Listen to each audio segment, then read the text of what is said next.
Sejam bem-vindos todos. Hoje à tarde estamos realmente vivenciando o que chamamos de saúde digital, né? Estamos todos online aqui com o nosso palestrante, nosso webconferencista, Dr. Gentil Barreira, que é cardio-intervencionista do Hospital Universitário Walter Franchitti, do Hospital do Coração de Messejana. Seja muito bem-vindo, professor. Ele também fez a sua formação, né, doutorado em cardiologia pela FMUSP, e é lógico que o senhor pode conversar alguma coisa a mais que o senhor queira se apresentar, como o senhor queira bem ser apresentado, viu? Fique bem à vontade, às vezes o currículo Lattes não cabe, né, aqui nos 50 minutos, mas fique bem à vontade se o senhor quiser falar alguma coisa. O professor Gentil vai falar para nós hoje vai terminar, na verdade, o bloco de cardio, de eletrocardiografia. Ele vai falar um pouquinho sobre as apresentações, né, possíveis do eletrocardiograma, das síndromes coronarianas agudas, né? Então, a gente quer agradecer a disposição e disponibilidade do professor, dizer que a moderadora desse bloco é a doutora Neile Craveiro, né? Ela escolheu os temas, ela escolheu os palestrantes, né? Mas hoje ela não pôde estar com vocês, então estou eu, Sheila Fontinelli. Nós estamos dando continuidade ao projeto Ciclo de Palestras em Saúde Digital, que é aqui do NUTEDS, FAMED UFC, e que tem a parceria também no Ministério da Saúde do Programa Brasil Telesaúde Brasil Redes. Então, assim, nós estamos voltando essas palestras aos colegas da ponta, da atenção primária, né, ou da atenção especializada, como os colegas das UPAs, né, e também das regulações, né, das logísticas regulatórias, como o SAMUS. Então, o professor Gentil Barreira sabe que ele está dirigindo essa sua palestra, nessa sua webconferência a essas pessoas. Nós estamos aqui de forma síncrona, né, mesmo que seja remotamente, online, né, a saúde digital permite isso, mas depois todas essas webconferências do ciclo vão ficar disponíveis numa plataforma do YouTube aqui do NUTEDS. Então, assim, fiquem à vontade, repliquem, assistem, conversem. No final dos 50 minutos, o professor vai responder alguma pergunta, se houver, né? E também nós faremos um sorteio de uma blusa do projeto. Então, para todos que estiverem conosco até lá. Professor, a sala é sua, fique à vontade, seja bem-vindo, obrigada. Inicialmente, obrigado, Sheila, Neile, pelo convite. É uma grande satisfação, uma grande honra estar participando desse projeto, um projeto muito inovador, interessante, importante para a nossa universidade, para os nossos colegas, principalmente para os colegas da ponta. Educação continuada sempre é uma ferramenta muito interessante para melhorar e poder padronizar o nosso conhecimento. E pela via digital, ela está se tornando cada vez mais acessível a todos, e isso se torna uma coisa muito gratificante e interessante a gente poder discutir os mais variados temas aqui com todos os senhores, e obviamente para aqueles que não puderem estar presentes nesse momento, a gente entende que é um horário que nem todos têm disponibilidade, todos têm seus compromissos, mas como muito bem disse a doutora Sheila, essa aula ficará disponível para quem se sentir confortável e tiver interesse poder assistir no momento posterior. Vou tentar aqui compartilhar meus slides. Eu fiz uma aula, eu sou cardiologista intervencionista, procurei fazer uma aula mais voltada para casos clínicos, de uma maneira prática, para uma abordagem mais para o cotidiano do colega que está atendendo, seja no SAMU, seja numa UPA, seja num posto de saúde, uma forma mais prática de poder entender, abordar e eventualmente conduzir, ou pelo menos dar a primeira condução nos pacientes com síndrome coronariana aguda, com foco no seu eletrocardiograma. Deixa eu só compartilhar. Bom, como já foi me apresentado, sou Gentil Barreira, cardiologista, trabalho no Hospital Universitário, trabalho no Hospital de Messejana, e vai ser uma grande satisfação estar aqui com os senhores durante essa hora para discutir um pouquinho do eletrocardiograma nas síndromes coronarianas agudas. acredito que seja sabido de todos que a doença cardiovascular é a principal causa de mortalidade, seja no Brasil ou no mundo. Trago aqui apenas dados do DataSUS mostrando que temos cerca de 400 mil casos de morte por doença cardiovascular no Brasil, todos os anos, quase 17,5 milhões no mundo, ou seja, uma entidade extremamente que traz uma grande mortalidade, morbidade para os nossos pacientes, por isso o diagnóstico precoce, a intervenção correta e rápida, ela é fundamental. E quais são os principais fatores de risco para as doenças cardiovasculares? De uma forma geral, tabagismo, a idade, principalmente nos homens, a partir dos 45 anos, mulheres a partir de 55 anos, e isso aqui eu estou focando mais na doença arterial coronária, sexo masculino, hipertensão, diabetes, dislipidemia, história familiar, síndrome metabólica, pacientes sedentários, pacientes com doença arterial coronariana prévia. E a maioria das mortes por infarto ocorre nas primeiras horas de manifestação da doença, sendo dessas em torno de 40% a 65% na primeira hora e aproximadamente 80% nas primeiras 24 horas. E a modalidade mais frequente de parada cardiorrespiratória neste grupo de pacientes é a fibrilação ventricular. Por isso que o atendimento pré-hospitalar ele é fundamental e é importante que a gente continue intensificando esse tipo de abordagem, porque assim a gente vai conseguir evitar vários eventos e várias mortes. A importância de entender sobre a síndrome coronariana aguda é que somente 20% dos pacientes chegam ao setor de emergência com até 2 horas após o início dos sintomas. Isso ocorre muito porque muitos desses pacientes não valorizam aquela sintomatologia, não imaginam que estão tendo um infarto. Muitos já sentiram sintomas parecidos em outros momentos e acabam não valorizando, achando que aquela dor, aquele sintoma está correlacionado com doenças crônicas pré-existência. Muitas vezes a ausência de conhecimento dos benefícios da terapia precoce também exerce um peso significativo nessa tomada de decisão para procurar o sistema de atendimento com maior brevidade. É claro que a disponibilidade do atendimento pré-hospitalar, ela também exerce um papel fundamental dentro desse contexto. Cerca de 30% a 42% dos pacientes com infarto não apresentam dor típica, principalmente as mulheres, os idosos, e aqui chama a atenção dos diabéticos, portadores de marca-passo, pacientes que já têm insuficiência renal crônica, que já têm insuficiência cardíaca. Então, alguns sintomas, como epigastralgia, náusea, vômitos, sudorese e dispneia, também tem que nos chamar a atenção, também temos que investigar com maior atenção, principalmente nesse grupo de pacientes.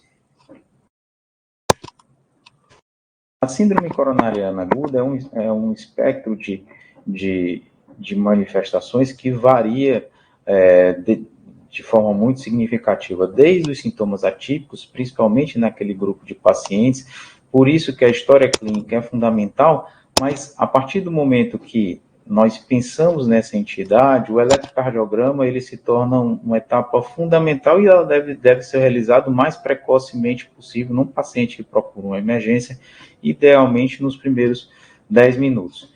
Principalmente para a gente poder identificar aqueles pacientes que têm um eletrocardiograma com supra de ST, como os senhores podem ver, em que a artéria ela deverá estar totalmente obstruída e aqui a reperfusão, seja por fibrinolítico, seja por angioplastia com stent, deve ser realizada de forma imediata, o mais rápido possível. Trago apenas algumas alterações e, obviamente, nesse paciente que não tem supra de ST, você também tem que ficar atento às alterações como um infra de ST, que podem sugerir uma síndrome coronariana sem supra. Quando o paciente chega numa emergência de qualquer hospital com um quadro de dor torácica, sempre temos que levar em considerações eventuais diagnósticos diferenciais, principalmente para poder caracterizar ou não como uma dor de origem cardíaca, mas sempre lembro que é importante ficarmos atentos quanto aos sintomas atípicos, principalmente naqueles pacientes. Mulheres diabéticos têm muitos sintomas atípicos, então a gente não pode esquecer disso. E as dores cardíacas, elas podem ser isquêmicas, pode ser o paciente que já tem um quadro de uma angina estável, pode ser um paciente que evolua com infarto, mas ela também pode não ser isquêmica, pode ser secundária a pericardite, uma doença valvar, uma dissecção de aorta, e sempre lembrar também das causas não cardíacas de dor torácica, como causas gastrointestinais, espasmo esofágico, úlcera, refluxo, as não gástricas, como músculo esquelético, embolia pulmonar, pneumotórax. Então, a dor torácica é uma entidade muito complexa, que tem que ser avaliada com muita cautela na unidade de emergência, para a gente não poder fazer um diagnóstico equivocado e orientar e fazendo o diagnóstico adequado, conseguiríamos dessa forma orientar um tratamento mais adequado e com a maior brevidade possível. Trago aqui apenas para os senhores os principais diagnósticos de dor torácica não isquêmica. Pode ser naquelas dores de origem cardíaca, pode ser uma pericardite, geralmente uma dor bem localizada, no pré-córdio, retroestinal, associada com a respiração, associada também com sintomas como febre, mal-estar, um quadro viral agudo, dissecção de aorta, que é uma entidade que nós cardiologistas sempre temos que pensar num paciente que está com dor torácica na emergência, porque se não diagnosticada ou diagnosticada tardiamente, esses pacientes evoluem com grande chance de complicações, inclusive óbito. Então, é uma entidade que ela sempre deve ser sempre pensada, e o seu diagnóstico diferencial deve ser instituído de imediato.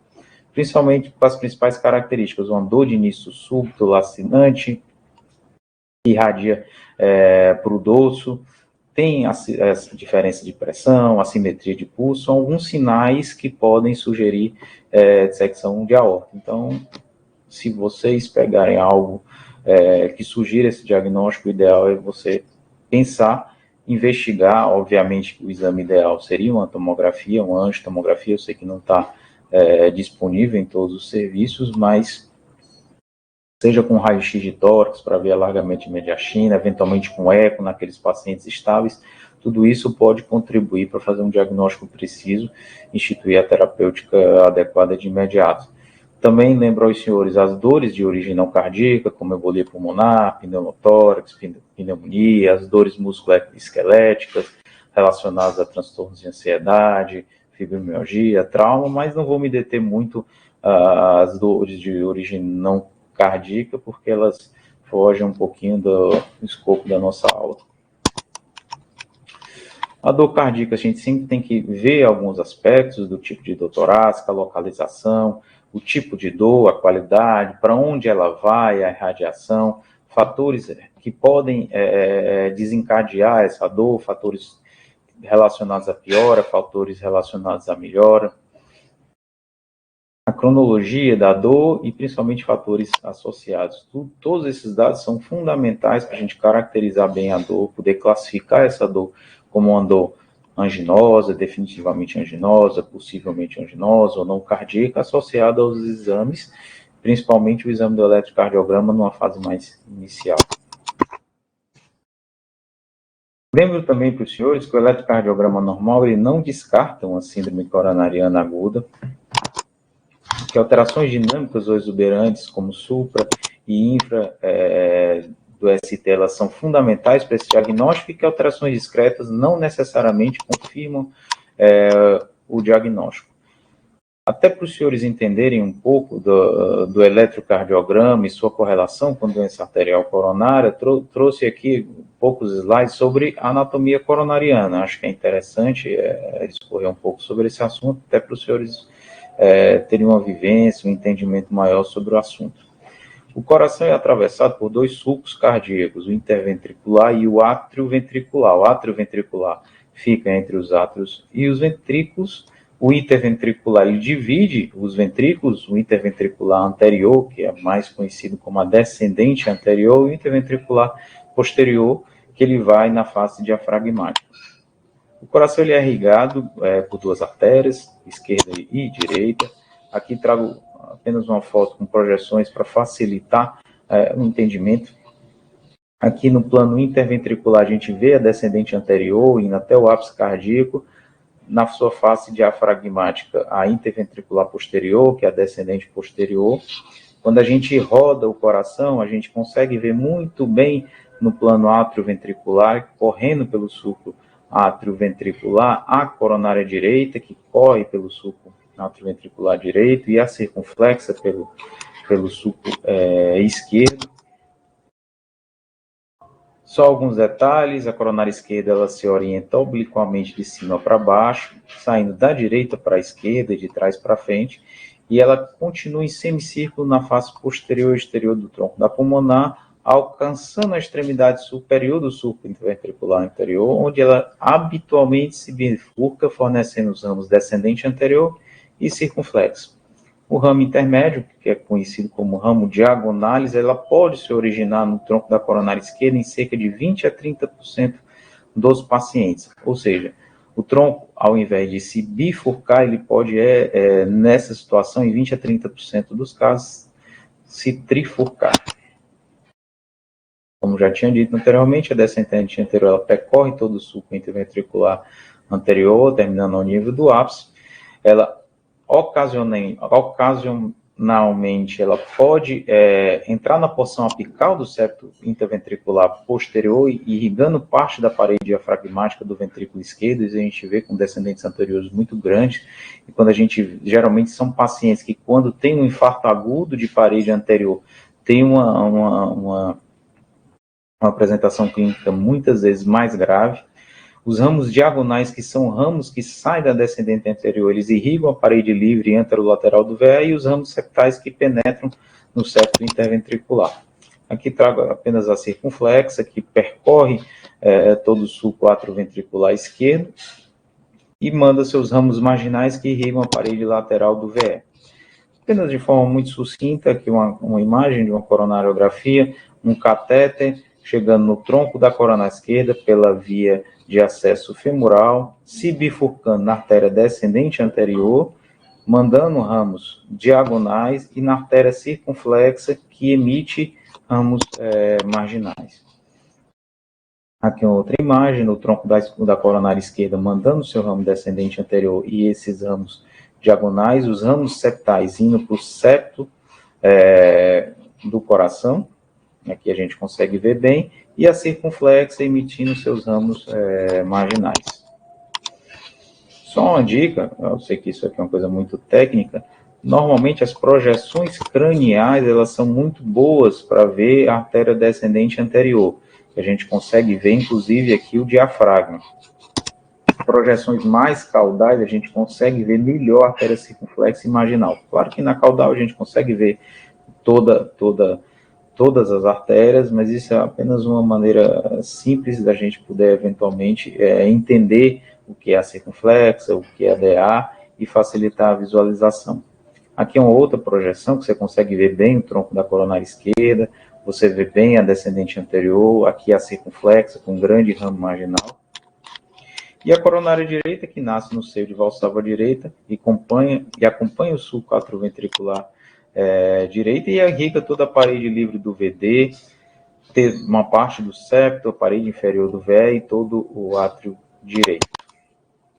Aqui, como os senhores podem observar, que é uma coronária direita, mandando o seu ramo ventricular posterior e descendente posterior, que corre pelo sulco interventricular inferior e podendo se aproximar do ápice. Aqui uma projeção com um pouco de cranial, também mostrando a coronária direita, o seu ramo VT e o seu ramo VP.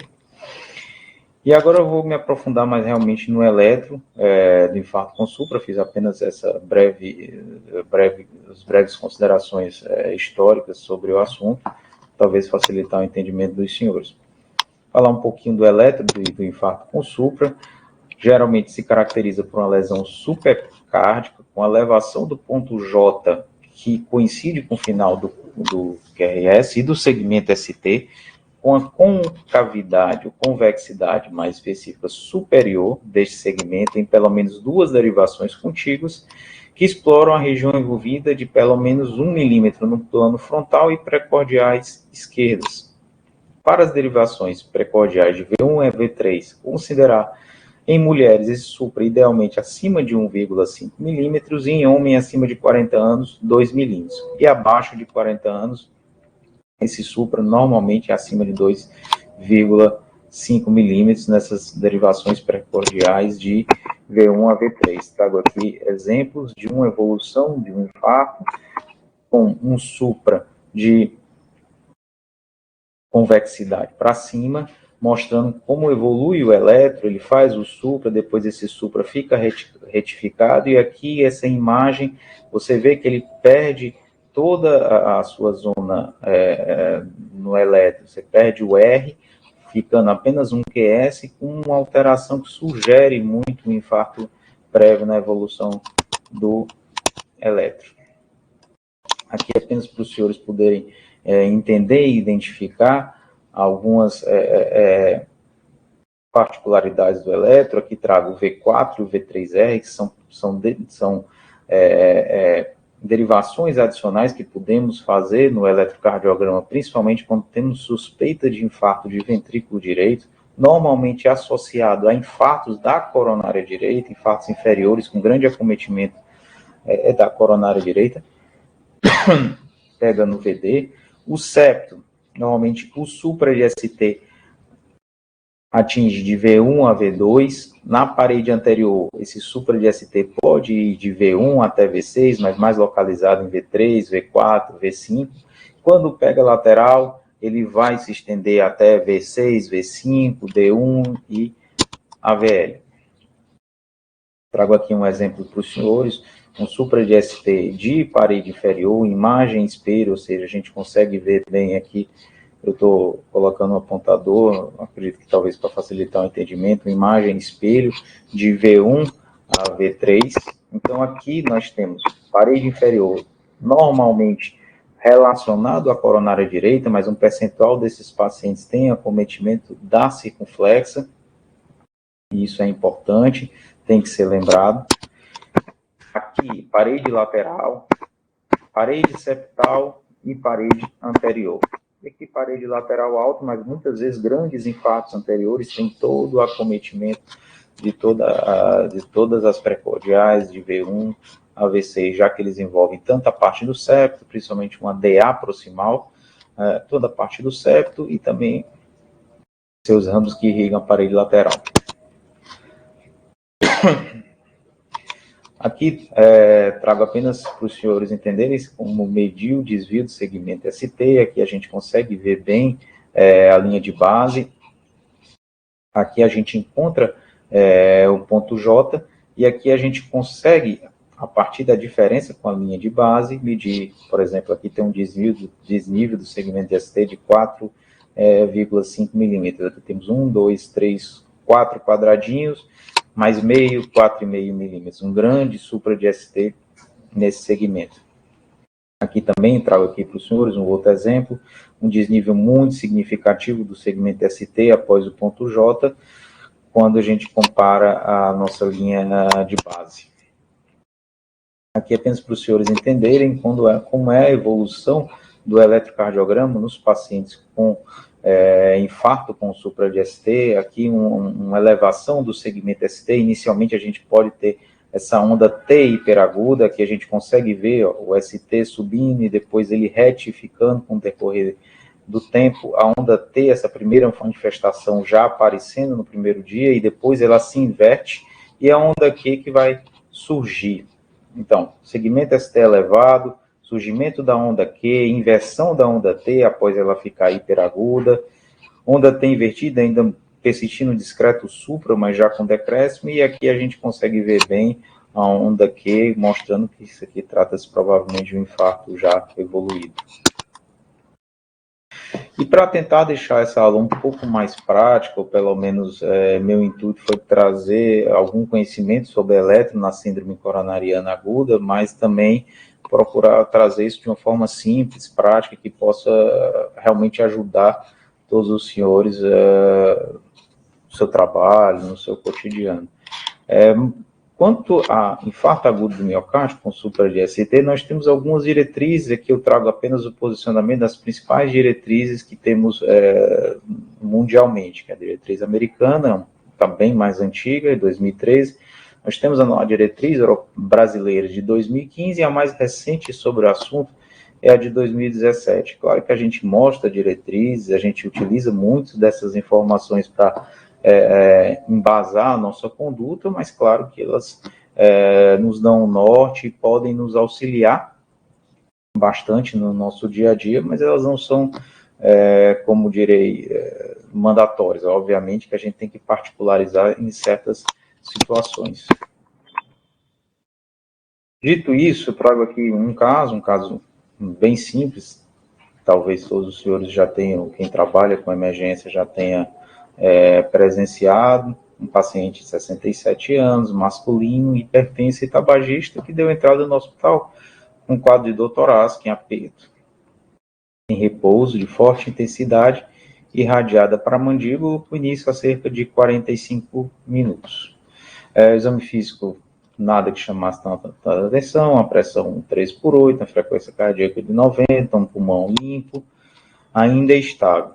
Qual seria a nossa conduta frente a um paciente com esse quadro clínico na emergência? E aqui eu vou utilizar a diretriz do ESC apenas para nos auxiliar nas nossas tomadas de decisão e dessa forma a gente poder enraizar na nossa cabeça um protocolo mais direto, consolidado, para guiar nosso atendimento frente a um paciente com dor torácica, uma dor torácica bem típica.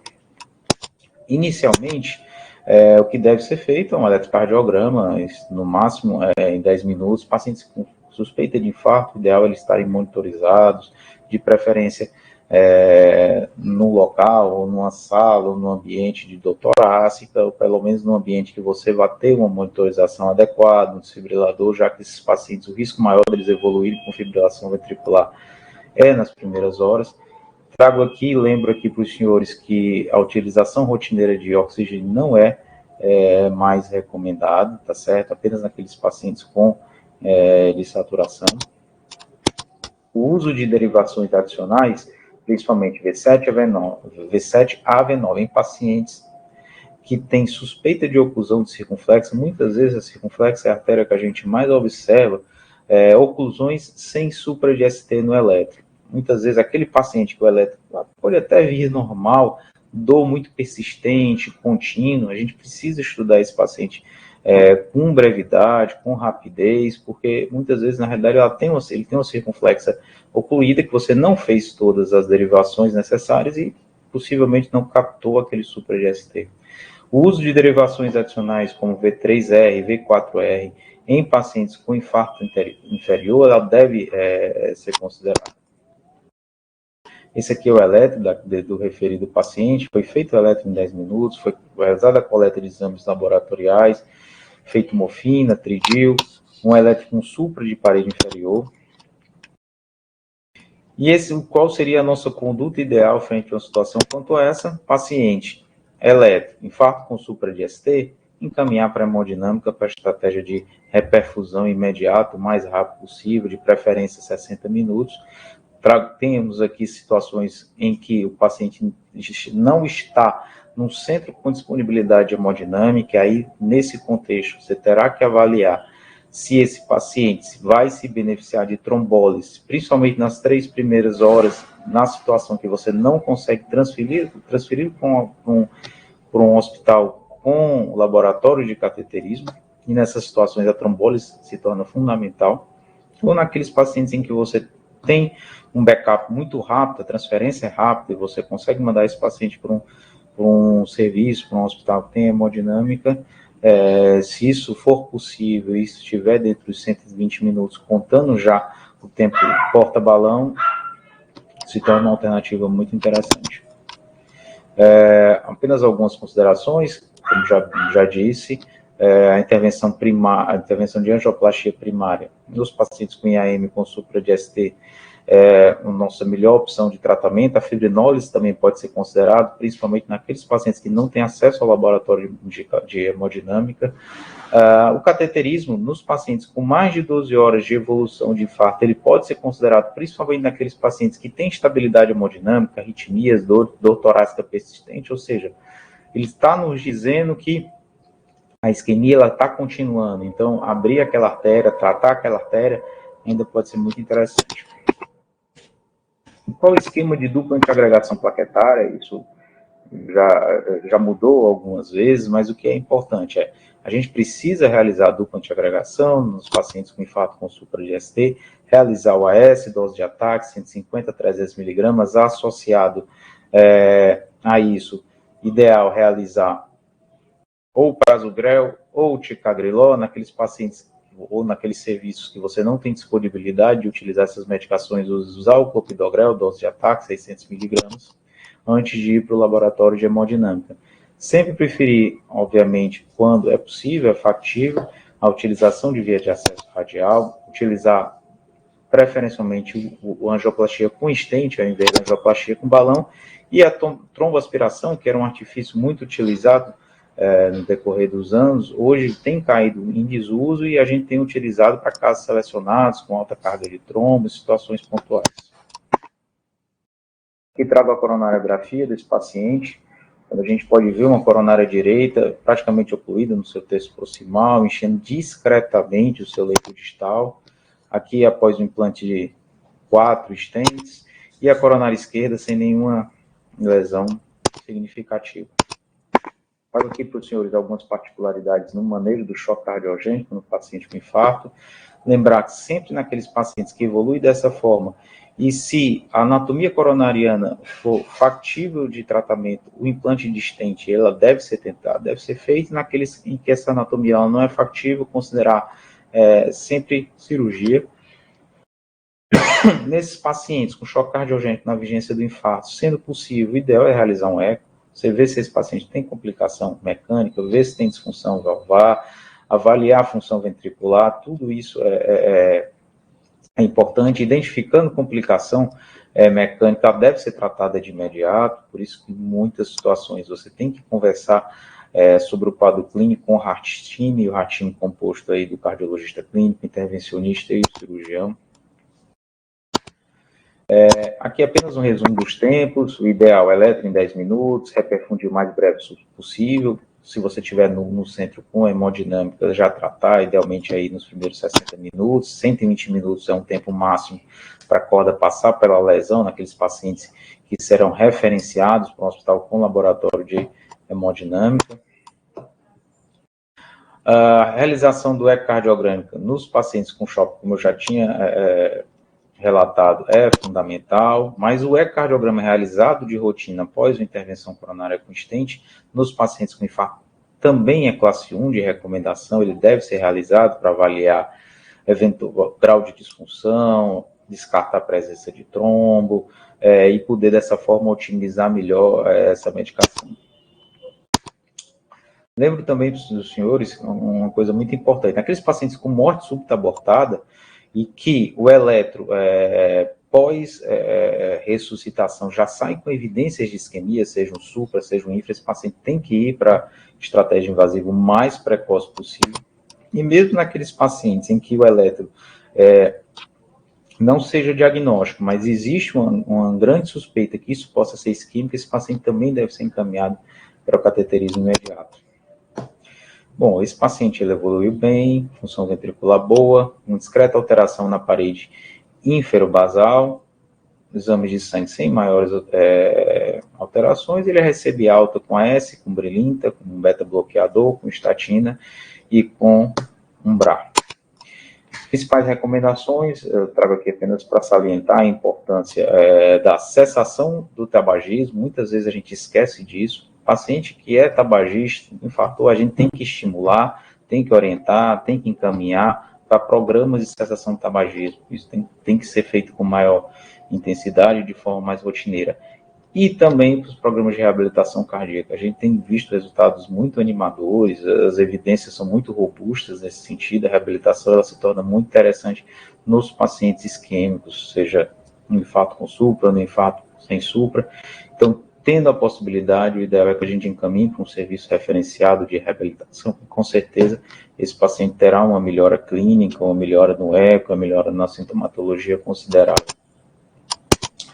Apenas um breve resumo sobre terapia antiplaquetária. A gente vai manter o AS e a dupla antiagregação por 1 ano, a não ser que esse paciente tenha um alto risco de sangramento ou alguma recomendação que a gente tenha que abreviar essa dupla antiagregação. Associar protetores gástricos é fundamental, e naqueles pacientes que têm indicação de uso de anticoagulação oral, você vai associar o anticoagulação oral com a dupla antiagregação, mas de acordo com cada protocolo de forma distinta. Lembra a importância da terapia medicamentosa com beta-bloqueadores, as estatinas são fundamentais, e os inibidores de ECA e os BRACs também, principalmente naqueles pacientes com infartos anteriores, disfunção ventricular, diabéticos, e naqueles pacientes que não conseguem usar IECA, o BRA é uma excelente opção. Vou trazer agora de forma muito breve alguns casos para fazer o diagnóstico diferencial do EAM com supra de ST, baseado muito no eletro e, obviamente, associado à história clínica. Primeiro caso, um paciente de 24 anos, masculino, sem nenhum antecedente, relata um quadro de dor torácica em região precordial, que irradia para a região do trapézio. A dor melhora quando ele senta e piora em decúbito dorsal, acompanhado de um quadro febril e mialgia. O exame físico que chama a atenção é um discreto atrito pericárdico, e esse paciente está bastante taquicárdico. Quando a gente faz um eletro, a gente vê um supra de ST, discreto supra de ST, aqui saliento mais na derivação V6, mas um supra difuso, D2 a gente vê, e um discreto linfa de PR. Dentro dos diagnósticos diferenciais, a gente sempre tem que pensar, paciente jovem, quadro, aparentemente um quadro viral, um quadro infeccioso, uma dor torácica que tem ao exame físico atrito pericárdico, que piora com a movimentação do tórax, a gente tem que sempre lembrar, e um elétrico, um supradifuso, a gente sempre tem que lembrar de pericardite, que ela é uma inflamação do pericárdio, que se apresenta de início súbito, sendo frequentemente dolorosa. A etiologia, ela pode ser infecciosa, pode ser relacionada a doenças autoimunes, metabólica, pós-infarto, traumática, e as características eletrocardiográficas dela. Na fase inicial, essa onda T, ela se apresenta um pouco aumentada, simétrica, caracteristicamente não apresenta inversão, enquanto ocorrem as manifestações da elevação do segmento ST. Ela pode sim se inverter, essa onda T, na fase mais evoluída da doença, principalmente quando o ST ele se normaliza. E quando essa ocorre, pode eventualmente se assemelhar a uma onda T isquêmica. O segmento ST tem uma elevação difusa, com concavidade superior, não ocorre a evolução para a onda esquerda associada, e a gente consegue ver, em muitas situações, a depressão do segmento PR. Tratamento, apenas de forma muito simplória para os senhores, anti-inflamatório, ibuprofeno, colchicina, pode ser utilizado também associado, principalmente nas recorrências, e os corticóides em situações muito particulares. Trago aqui um outro caso, paciente de 77 anos, feminina, hipertensa dislipidêmica, com dor torácica associada à dispneia, após um estresse familiar há cerca de 6 horas. Exame físico, nada que chamasse muita atenção, mas apenas uma taquicardia com a frequência de 110. Trago aqui um eletro que a gente observa bem um supra em parede inferior, imagens, um supra de parede anterior, desculpe, com um infra em parede inferior, e obviamente um dos diagnósticos que nós temos que pensar é um infarto com supra de parede anterior, numa situação como essa. Desculpe. O paciente foi para a coronariografia, coronárias sem lesões. E quando a gente faz a ventriculografia, que nada mais é, a gente coloca um catéter de pigtail dentro do ventrículo esquerdo, injeta contraste, a gente consegue ver bem a sístole e a diástole, a gente vê essa alteração, que lembra bastante um pote japonês que se utilizava no passado para pescar lulas, que que é bem característico da síndrome de Takotsubo. Como os senhores podem ver, esse pote, e foi daí que foi denominado essa síndrome, foi descrita inicialmente no Japão. É a cardiopatia, também conhecida como a síndrome do coração partido. Ela é uma cardiopatia estresse induzida, associada a uma síndrome de balonamento apical, e é caracterizada pela disfunção sistólica transitória da contração apical e segmentos médio-ventriculares do ventrículo esquerdo, simulando um infarto, porém na ausência de doença coronariana obstrutiva no território correspondente.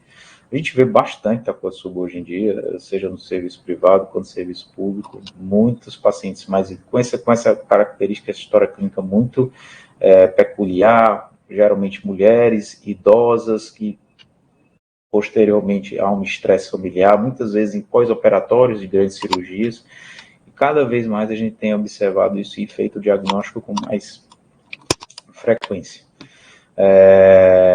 Como eu estava falando, 70% a 80% dos casos ocorrem em mulheres pós-menopausas, submetidas a estresse emocional prolongado, extra-habitual, e a patogênese não é completamente conhecida, e um dos mecanismos aventados é excesso de catecolaminas, espasmo coronário, disfunção microvascular. Apenas aqui um resumo dos principais critérios diagnósticos. Basicamente, é uma paciente com esse quadro clínico associado a uma alteração significativa no elétrico, pode ser um surdo, pode ser uma onda Q, pode ser uma isquemia subendocárdica, com ondas T bem negativas, proeminentes, infra. Na realidade, você vê Takotsubo com elétricos mais variadas possíveis. Mas o que exclui e o que confirma o diagnóstico, na realidade, é uma coronariografia realizada de forma precoce, durante aquela internação, que mostra que aquela paciente não tem lesões coronarianas significativas, em alguns momentos apenas placas discretas, mas sem sinais de instabilidade. E esse paciente é tratado como um paciente com um quadro de uma disfunção ventricular. Esse paciente altera de forma muito significativa a troponina, então você tem que medicar ele de forma adequada, tem que ter muito cuidado com os sintomas. Muitos desses fazem sintomatologia de insuficiência cardíaca, muitas vezes a gente tem que usar diurético, algumas vezes aminas vasoativas. Então, é importante medicar esses pacientes de forma muito bem. Naqueles pacientes que podem evoluir com trombo, não é tão infrequente você anticoagula, de 3 a 6 meses, medica, e um percentual alto desses pacientes tem recuperação dessa disfunção ventricular durante o acompanhamento. Trago aqui um outro caso para os senhores, um paciente de 68 anos, hipertenso, diabético, com insuficiência renal crônica em hemodiálise, com relato de astenia, náusea, vômitos e dor torácica inespecífica, e faltou a sessão de hemodiálise nessa semana. Só com essa história clínica a gente tem que pensar e ter muita atenção em eventuais alterações eletrocardiográficas secundárias a distúrbios hidroeletrolíticos. O exame físico, uma PA meio limítrofe, e um eletro com onda T bastante apiculada. Você pode até suspeitar ou pensar, será que é uma onda T hiperaguda, uma evolução de infarto? Só que quando você faz os exames de sangue, você vê esse paciente possui disfunção renal, uma hipercalemia, um potássio de 7, o que pode estar levando a distúrbios muito significativos, que podem levar a essas alterações eletrocardiográficas. Apenas um pequeno resumo sobre a hipercalemia, hiperpotassemia. É uma condição clínica observada em diversas patologias, sejam raptomiólise, grandes traumas, insuficiência renal, aguda ou crônica. Em alguns pacientes, após o uso de inibidores de receptor da aldosterona, uso de ECA, entre outras, definida por níveis de potássio acima de 5,5. Contudo, pequenas alterações do potássio, principalmente entre até 6,5, na maioria das vezes não levam a nenhuma alteração significativa do elétrico. Essas alterações elas começam a surgir, principalmente quando esses valores superam 6,5, 7. A primeira alteração eletrocardiográfica no eletro de um paciente com hipercalemia é essa onda T apiculada, que é muito sugestiva. E com esse aumento de níveis séricos, pode ocorrer redução do intervalo QTC, distúrbio de condução intraventricular, com diminuição da amplitude da onda P até o seu desaparecimento com presença de condução sinoventricular. E, eventualmente, um colega vê um eletro desse, e o paciente com dor torácica pode achar que esse paciente, na realidade, está tendo um supra. Então, esse diagnóstico diferencial, ele é importantíssimo. Apenas aqui um resumo do tratamento, seja com gluconato, naquelas situações mais de emergência, com alteração eletrocardiográfica, solução polarizante, bicarbonato, resinas de troca, naquelas situações com menor urgência. Desculpe. Trago aqui um outro caso, paciente de 40 anos, sem nenhum antecedente, um quadro de dor torácica, de características atípicas, há 2 dias sem outras queixas, exame físico sem nenhuma alteração, nada digno de nota, e a gente faz um eletrocardiograma e a gente vê essa alteração em V3, um supra de ST, que nos chama a atenção. Dependendo do paciente e do quadro clínico, pode gerar bastante dúvida diagnóstica. O paciente fez curva enzimática, foi normal, acabou indo para uma coronariografia que mostrou que lesões, não existiam lesões ateroscleróticas, coronárias normais, e que na realidade tratava-se de um caso de uma repolarização precoce. E o que é repolarização precoce? Ela caracteriza-se por elevação do ponto J, fazendo com que o final do QRS não coincida com a linha de base, gerando um segmento ST de concavidade superior em pelo menos 2 derivações percordiais adjacentes, com valores maiores do que 1 milímetro, mais visível nas regiões inferiores e laterais. Ela também pode exibir espensamento ou entalhe da porção final do QRS. Trago aqui mais um caso para os senhores, um paciente, 25 anos, com palpitações, sintomas de pré-síncope, história de morte súbita na família. Exame físico, nada digno de nota. Você vai fazer o eletro dele e você vê essa alteração, esse supra de V1 e V3 no eletrocardiograma, que pode lhe gerar bastante dúvida e lhe dar insegurança quanto à tomada de decisão do que fazer nesse paciente na emergência. Exames rotineiros normais, raio-x normal, ecocardiograma normal. E um dos diagnósticos diferenciais que a gente tem que pensar num paciente desse, jovem, com sintomas de morte súbita na família, arritmias, palpitações, é justamente a síndrome de Brugada. Ela é definida pela presença de episódios sincopais e ou morte súbita em pacientes com padrão de bloqueio de ramo direito, ao eletrocardiograma, associado ao supra desnivelamento do segmento ST em deviações precordiais direitas. É uma síndrome geneticamente determinada, com padrão de transmissão autossômico dominante, com alterações no gene SCN5A, que é responsável por alterações dos canais de sódio. O CG do tipo 1 é associado a qualquer uma das seguintes condições: morte súbita, história familiar de morte súbita em pacientes mais jovens, menores de 45 anos, fibrilação ventricular, taquicardia ventricular polimórfica documentada, síncope ou respiração agonal durante o sono e estabilidade de taquicardia ventricular com estimulação elétrica. Aqui são os 3 subtipos de síndrome de Brugada, com algumas particularidades entre elas. E o tratamento basicamente consta-se de antiarrítmicos e cardiodesfibrilador implantável, e isso sim será avaliado por um cardiologista especialista em arritmia, eletrofisiologista ou marcapacista. Trago aqui mais um caso para os senhores. Esse aqui é um paciente masculino, 75 anos, com antecedente de infarto e hipertensão, e evoluindo com um quadro de dispneia aos mínimos esforços, associado à dor torácica, sudorese fria, há mais ou menos 3 dias.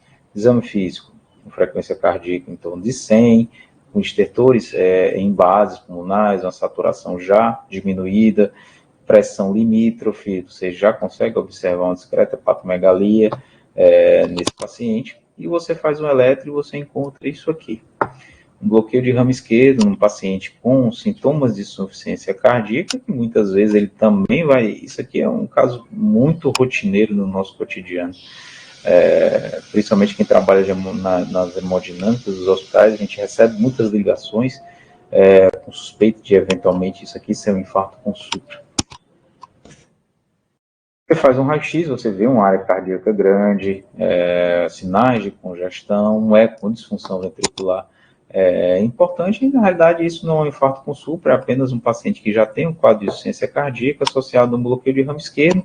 Muitas vezes você até pode ficar na dúvida se é um bloqueio de ramo esquerdo novo ou não, mas frente a um paciente que já tem um coração crescido, sinais de insuficiência cardíaca, sinais clínicos e por exames de dilatação ventricular, a chance desse bloqueio de ramo esquerdo ser antigo é altíssima. E como é que você faz o diagnóstico do infarto com supra de ST em pacientes com bloqueio de ramo esquerdo? E aqui trago os critérios definidos por Luiz Garbosa, que se caracteriza por elevação do segmento ST acima de 1 milímetro em concordância com o QRST, associado a uma depressão do segmento de ST acima de 1 milímetro em V1, V2 ou V3, ou uma elevação acima de 5 milímetros em discordância do QRST.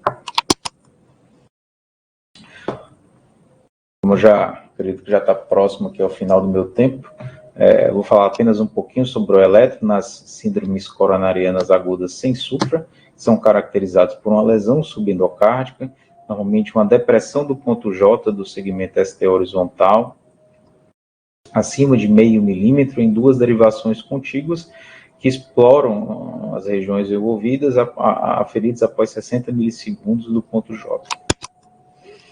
Apenas para os senhores entenderem como é a evolução, a diferenciação entre um eletro normal, um eletro de uma isquemia subendocárdica, que a gente consegue ver bem o infra de ST. Aqui a gente vê a inversão do ΔT e a isquemia transmural, mostrando supra do segmento ST.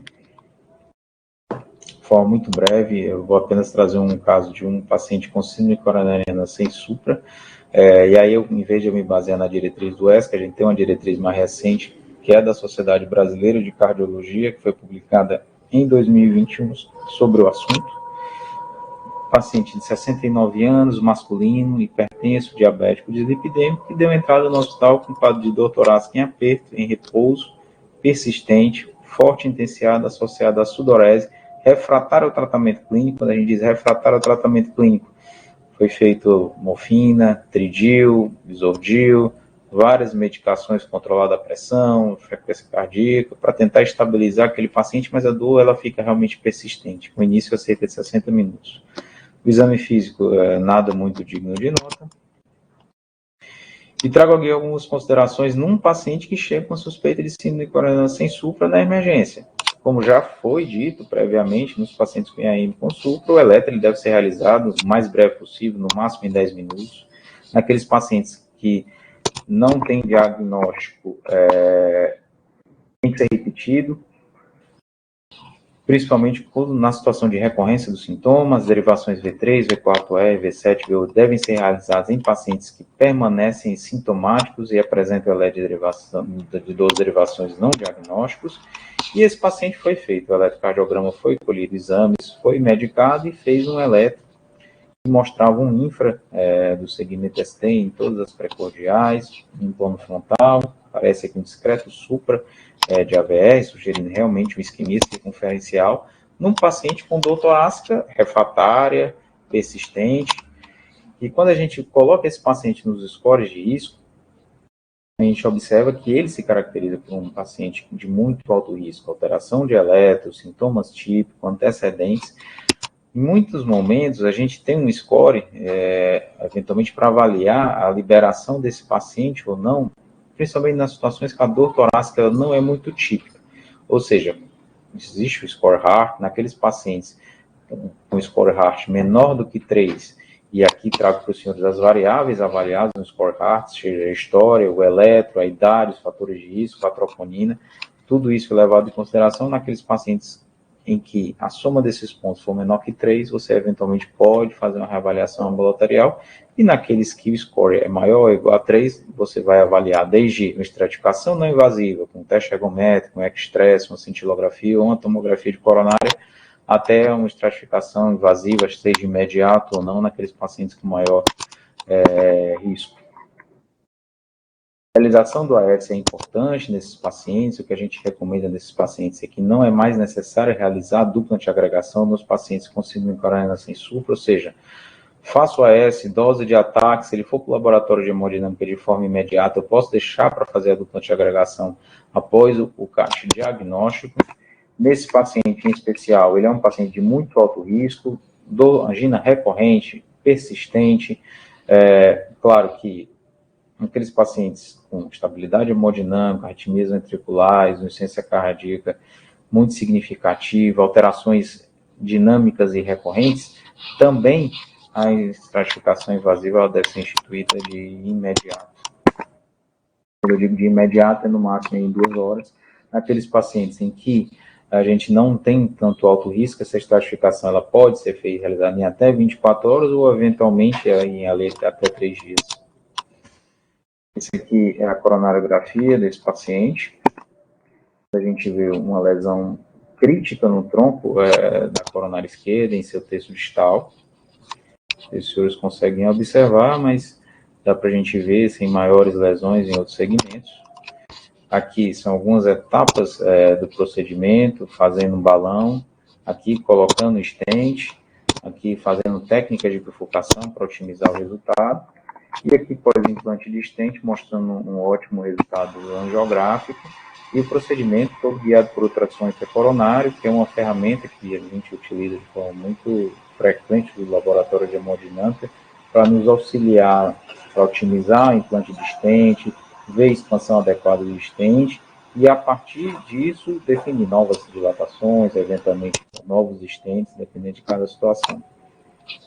Apenas algumas particularidades: esse tipo de paciente ele tem que sair com aspirina, dupla antiagregação plaquetária, seja aspirina mais clopidogrel, ou ticagrelol, ou prasugrel, beta-bloqueador, principalmente naqueles pacientes com disfunção ventricular, espironolactona também nesses pacientes, o uso da estatina e o uso de inibidores da enzima conversora da angiotensina, ou BRAS, e sempre lembrar de proteger o estômago desses pacientes com o uso de inibidor de bomba de prótons. O paciente evolui bem, função ventricular boa, discreta alteração segmentar em parede anterior, exames de sangue normais, ele recebe alta no 3º dia com as referidas medicações e foi encaminhado para o serviço de reabilitação cardíaca, que é fundamental nesse tipo de paciente. Muito obrigado e fico à disposição para maiores esclarecimentos. Acredito que eu respeitei meu tempo. Sim, foi muito bom mesmo, muito obrigada. Bem, nós estamos começando o projeto, Gentil, e aí, assim, ainda não temos muita comunidade conosco aqui de forma síncrona, né? Mas a intenção é realmente sempre abrangermos e alargarmos mais essa nossa comunidade de clínicas, de práticas, de cuidados, de ensinagem, que é ensino-aprendizagem, né? Então, assim, a gente fica mais tranquilo quando a gente coloca essas palestras de forma assíncrona e começa a fazer essa bola de neve, né, assim, de conversa, de encaminhamentos, né, de grupos. Então, assim, é para acadêmicos, para internos, para residentes, para multidisciplinar, para médicos na atenção primária, enfim, é uma comunidade mesmo. Então, hoje, nesse momento, você começa a participar dessa comunidade, né? Muito obrigada. Não teremos perguntas, né? Inclusive porque eu sou reumatologista. Mas, por incrível que pareça, eu tive uma paciente com Takotsubo. E você comentou, não foi? Então, assim, a nossa paciente tinha AR Sjögren, a nossa paciente tinha um AR de acometimento músculo esquelético mais grave, então ela fez uma coluna cervical alta, e aí ela foi para descompressão com um colega da neuro. E assim, no pós-operatório imediato, ela fez uma disfunção da contraventrículo, né, esquerdo. E assim, a gente tem visto bastante isso, impressionante. É incrível, eu acho que a gente aprendeu a ver isso, né? Porque, assim, logo depois que ela entrou em processo de tratamento e tudo, houve a remodelação, ela ficou com uma pequena alteração, né, de câmara, mas nada como ela fez a insuficiência mesmo, que chegou a 33% de fração de ejeção. Então, assim, foi muito grave. Ela não tinha nada, ela não tinha Você tem uma ideia, ela tinha hipertensão leve, né? Ela tinha em torno, assim, de 60 anos e tudo, mas tinha a doença autoimune gravíssima. Ela não tinha extra-articular, mas ela tinha articular grave, que quando pega ATM, pega coluna, a gente diz que ela tem um padrão articular grave, músculo esquelético grave. Mas só isso, né? Então, assim, ela evoluiu e foi gravemente mesmo, precisou ser reentubada e assim ficou, assim, fez uma insuficiência grave. Não chegou a tocar um pouco o rim, mas graças a Deus saiu bem. E depois as câmeras foram se remodelando, né? Mas, assim, a câmera, né? O ventrículo esquerdo, mas deu um susto na gente. Eu imagino, eu imagino. Então, é para você ver como, assim, somos todos transversais, né? Então, a Com gente se certeza. ajuda muito, a gente aprende muito, a gente acabou não publicamos o caso, mas levamos para um congresso, né, o grupo da cardio e o grupo da reumato, enfim, com a autorização da paciente, é claro, mas assim, todos aprendemos. Agora, assim, quando vai um paciente desse para cirurgia, a gente já vai, olha, cuidado, né, assim, enchendo de cuidados e tudo, mas infelizmente não dá para prever, só dá para reconhecer mais rápido mesmo. É verdade, é Bom, verdade. Gentil, a gente também está dizendo que, assim, para os colegas que estão entrando, né, e tudo, estão acompanhando com a gente, como eu disse, eles são de uma comunidade, às vezes eles não são especificamente cardiologistas, nós estamos fazendo um sorteio para as nossas camisas, né, assim, a nossa identidade, né, acho que não sei se dá certo para ver, a nossa identidade visual do projeto, e assim, por conta disso, a gente fez esse sorteio e contemplamos o Flávio, que está aqui conosco, né? E assim, também é do grupo, também é do projeto. Então, assim, a gente agradece muito ao Flávio e espera que ele agora estampe no peito, vista a camisa, né? Assim, literalmente, e comece a trazer mais pessoas aqui para participar da nossa caminhada. Gentil, nós agradecemos bastante. Nós temos a certificação do seu, né, da sua participação aqui, depois a gente encaminha você. Nós temos vários colegas aqui que estão participando, nós estamos fechando o bloco com você, então a gente se permite falar isso. Então, do ponto de vista administrativo, nós temos as assistentes, que é a Nalu, que é a Sheila também, e que é a Fabiola. Do ponto de vista pedagógico, nós temos a Miris Lane, a Laiana. Do ponto de vista de assessoria de comunicação, nós temos a Andreina e nós temos a nossa querida Ana Lúcia, né? E assim, e vários colegas da TI, que são 2 Flávios, um Márcio, 2 Diegos, aqui é Equipe animado. forte, né? Aqui é animada, aqui só vem de 2, entendeu? E é lógico que, assim, capitaneando todos nós, né, é o coordenador, nosso querido doutor Luiz Roberto. Então, assim, você fique bem à vontade, você querendo vir conhecer aqui o núcleo. Nós estamos agora com já a inauguração de um estúdio, você vai poder trazer os seus podcasts, os seus videocasts, certo? Legal, Então, legal. assim, vamos transformar isso em nosso. Legal. Antigamente, até a sessão da cardiologia era realizada aí no TEDS, né? Que Até acho que antes da bom! pandemia. Era a sessão da Voltem! cardiologia. Oi? Voltem!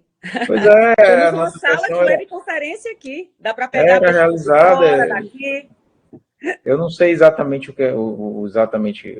especificamente o que ocorreu para modificar, mas antigamente era aí nessa salinha que a gente fazia as nossas sessões da Quem cardiologia. sabe se não é você que agora vai trazer não o mesmo de antes, mas o mesmo renovado, que o nome disso também é inovação. Tá bem? Perfeito, ótimo. Pois seja feliz, muito obrigada aí conosco aqui. Vocês fiquem, porque o próximo bloco também está prometendo. Ainda continuamos no bloco clínico, do eixo clínico. Vai ser um bloco todo da Infecto e vai ser, gente, baseado nos manejos, né? Manejos de gram-positivos, gram-negativos e IST, tuberculose, que é milenar, e o HIV, que é bem secular, né? Então, assim, nós vamos ter o manejo dessas 4 grandes, né, 4 grandes problemas ainda atuais, né, nosso, que é reconhecimento, manejo diagnóstico, manejo terapêutico. Mas a gente convida vocês e espera que você também convide os seus. Até daqui a pouco, né, Gentil? Quando você trouxer aí a sua tribo para cá. Perfeito, muito obrigado. Eu que agradeço o convite. É uma grande satisfação estar aqui, podendo compartilhar um pouquinho da nossa vivência na cardiologia. Eu acabei me focando um pouco na parte intervencionista da cardiologia, que é meu cotidiano, né? E tentei montar uma aula um pouco mais prática, até para poder os colegas poderem usufruírem e utilizarem de forma mais simples no seu cotidiano, né? Mas muito obrigado, fico à disposição para quando precisarem. É um grande prazer estar contribuindo por um programa aí, por uma ideia tão interessante. E agradeço a atenção dos que puderam estar aqui presentes. É uma grande satisfação.